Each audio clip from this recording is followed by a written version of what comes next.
இருசக்கர வாகனத்தில் இருந்து தவறி விழுந்த 14 வயது சிறுமியை கடத்தி சென்று கூட்டு பாலியல் செய்த மர்ம நபர்கள். இந்த சம்பவத்தால் அப்பகுதியில் பெரும் அச்சத்தை ஏற்படுத்தியுள்ளது. சென்னை தாம்பரம் பகுதியைச் சேர்ந்த 17 வயது சிறுவன் ஒருவன் நேற்று நள்ளிரவு தனது இருசக்கர வாகனத்தில் 16 வயது மற்றும் 14 வயதுடைய இரு சிறுமிகளை அழைத்துக் கொண்டு மதுராந்தகம் அருகே உள்ள தனது சொந்த ஊரான கீழக்கண்டை நோக்கி சென்றுள்ளார்.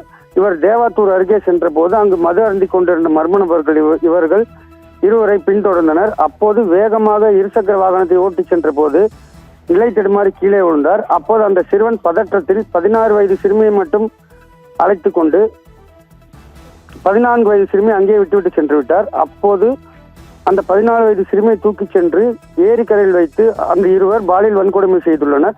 பின்பு இரவு முழுவதும் அழுது கொண்டே இருந்த நிலையில் காலை அந்த சிறுமி தாமாக செங்கல்பட்டு அரசு மருத்துவமனைக்கு வந்துள்ளார். அங்கு நடந்ததை மருத்துவரிடம் கூறியுள்ளனர். இதனை அடுத்து உடனடியாக அனைத்து மகளிர் காவல் நிலையத்தில் மருத்துவர்கள் அளித்த புகாரின் பேரில் போலீசார் வழக்கு பதிவு செய்தனர். மேலும் குற்றவாளி இருவரை தேடிக்கொண்டு வருகின்றனர். ஒருவரை மட்டும் பிடித்து விசாரணை மேற்கொண்டு வருகின்றனர். மேலும் தப்பித்த 2 குற்றவாளிகளுக்கு போலீசார் தேடி வருகின்றனர். மதுராந்தகம் அருகே 14 வயது சிறுமிக்கு மர்ம நபர்கள் கூட்டு பாலியல் பலாத்காரம் செய்த சம்பவம் அப்பகுதியில் பெரும் பரபரப்பை ஏற்படுத்தியது.